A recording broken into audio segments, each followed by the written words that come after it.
देवउठनी एकादशी है। संपूर्ण भारत की भूमि पर, संपूर्ण विश्व में आज भगवान कृष्ण, शालिग्राम जी भगवान और तुलसा मैया का मंगल विवाह हो रहा है।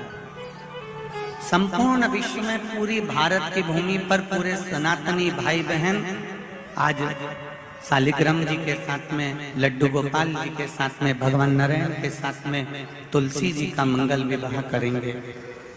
हम भी चाहते हैं कि आप भी मंगल विवाह करें, पर निवेदन है आप भी भीष्म पितामह जैसे आज भगवान से कह देना, भोलेनाथ मैं भी अपनी बुद्धि रूपी बेटी को तुझे समर्पित कर रहा हूँ।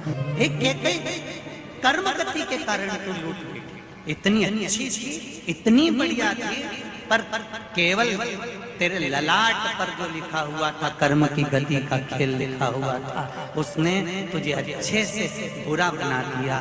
मेरा निवेदन भीकन गांव की इस पावन धरा से, घर घर में चल रही शिव महापुराण से, आस्था चैनल फेसबुक पे सुन रहे सारी बहू बेटियां और माताओं से कि न सास बुरी होती है न बहू बुरी होती है। सास नहीं चाहती कि मैं कोई अपशब्द बोलूं, वही बहू भी नहीं चाहती कि कोई अपशब्द बोलूं, पर ललाट पर जब कर्म गति उल्टी पड़ती है तो अपने आप जिह्वा से अपशब्द निकल ही देती है। यह कर्म गति।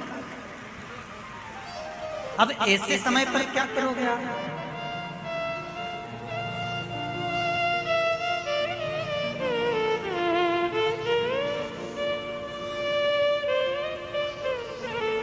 ऐसे समय पर क्या किया जाए?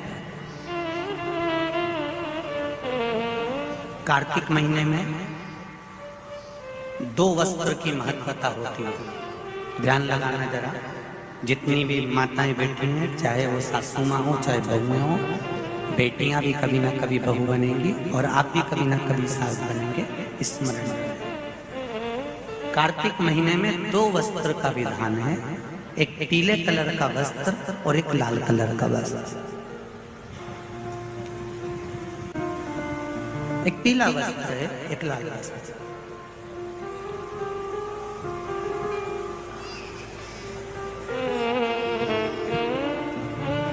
आज देवउठनी एकादशी है।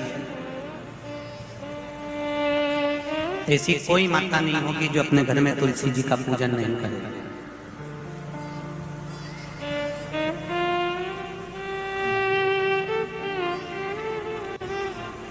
घर की माँ यदि आज देवउठनी एकादशी के दिन लाल वस्त्र, बैकुंठ, वैसे तो पचवीगन का महत्व बताया गया है स्कंद पुराण में, जो 5 दिन पीछे के होते हैं।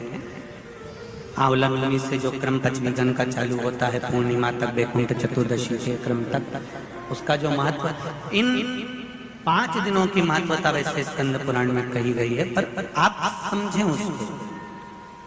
लाल वस्त्र अगर कार्तिक महीने में तुलसा महारानी पर ओढ़ाया जाता है और वही वस्त्र बाद में रख लिया जाता है संभाल कर, तो उस घर में किसी कर्म गति के कारण भी अगर अपशब्द निकल रहे होते हैं तो वो अपशब्द, वो वस्त्र रोक लेता है। वो वस्त्र रोकता है। कौन सा वस्त्र? लाल वस्त्र, पीला वस्त्र। इन 5 दिन में अगर तुलसा महारानी को चढ़ाया जाता है और उसको रखा जाता है, तो जिस नारी के गर्भ से संतान नहीं भी हो रही होती है, उसके कक्ष में अगर वो वस्त्र कुछ दिन तक रखा रहता है तो ये निश्चित आती है कि गर्भ ठहरता जरूर है। ये पीले वस्त्र की और लाल वस्त्र की महत्वता कार्तिक महीने में। अब कई माताएं कहती हैं कि हमारे पास में लाल वस्त्र नहीं है, हमारे पास में इतना नहीं है, तो लाल कलर का लच्छा भी तो आता है, नाड़ा। बोलो आता है कि नहीं आता? लाल, तुम्हारे घर में सिलाई करने का लाल कलर का धागा तो होगा ना कि नहीं होगा?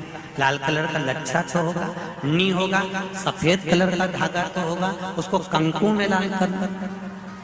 पर उस वस्त्र की महत्वता को हम समझें। जैसे बांस की पिटारी में ये तो तुम लोगों की परिभाषा है। आजकल की माताएं तो सुहाग का सामान प्लास्टिक की टोकरी में रख कर देती है, पर हमारे यहाँ नहीं लिखा कि प्लास्टिक की डलिया में सुहाग की सामग्री दो। हमारे यहाँ कहा कि जो वंश बढ़ावे, जो वंशकार होते हैं ना, बांस बनाने वाले होते हैं, वंशकार होते हैं, इनको तो तुम्हें रोज धन्यवाद देना चाहिए। जो बांस का टोकरी बनाते हैं, सुपड़ा बनाते हैं, बांस का सामान बनाते हैं। आज भी विवाह में हमारे यहाँ मंडप भी बांस का होता है, सुपड़ा भी बांस का, डलिया भी बांस की। सबसे पहले खलमट्टी अगर आती है शादी के ब्याह में, सबसे पहले मिट्टी आती है तो बांस की टोकरी में आती है। एक नियम है। क्यों? क्योंकि जिसकी शादी में मट्टी, इधर लाते मट्टी, जिसकी शादी में मट्टी बांस की डलिया में आती है, उसको संतान के लिए डॉक्टर को दिखाने की जरूरत नहीं पड़ती, उसको संतान से आता। जिसकी शादी की शुरुआत प्लास्टिक की डलिया से होती है, फिर उसको टेस्ट भी करवाना ही पड़ता है।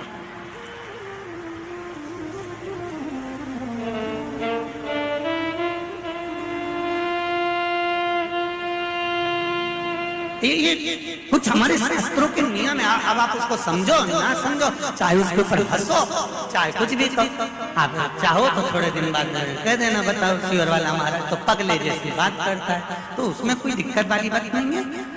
पगले का अवार्ड हमको ही मिलने वाला है, उसमें कोई दिक्कत वाली बात नहीं। पर उसको समझो कि हमारे सनातन धर्म में ये वंशकार, बांस का सामान बनाने वाले, बांस की डलिया बनाने वाले, बांस का सुपड़ा बनाने वाले, सबसे पहले ये वंशकार हुए, फिर खवास नाई ये हुए, फिर चर्मकार हुए, जूता चप्पल बनाने वाले, फिर अन्य जितने जितने हमारे यहाँ, इनको लोग कहते हैं कि इनको हमारे यहाँ से हटा दिया, ऊंची जाति वालों ने इनको पीछे हटा दिया।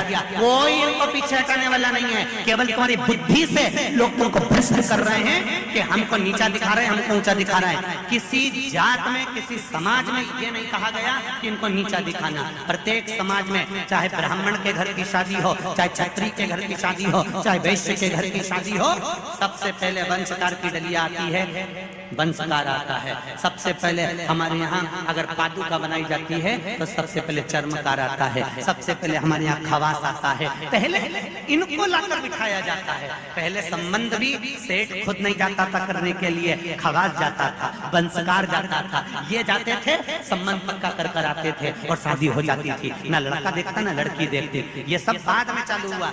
अब दुनिया के लोगों ने अपनी राजनीति को अखाड़ा बनाने के लिए कह दिया कि ये समाज नीची हो गई, ये समाज ऊंची हो गई, इसको पिछड़ा में कर दिया, इसको उसमें कर दिया। कोई नहीं कर रहा किसी को। भगवान की ये पोथी रखी है शिव महापुराण की, जिस पे रखी है, इसके 4 पाए, 1 2 3 और ये 4, ब्राह्मण क्षत्रिय वैश्य शूद्र, ये 4 पाए पर मेरी शिव महापुराण की पोथी रखी हुई है। कोई साधारण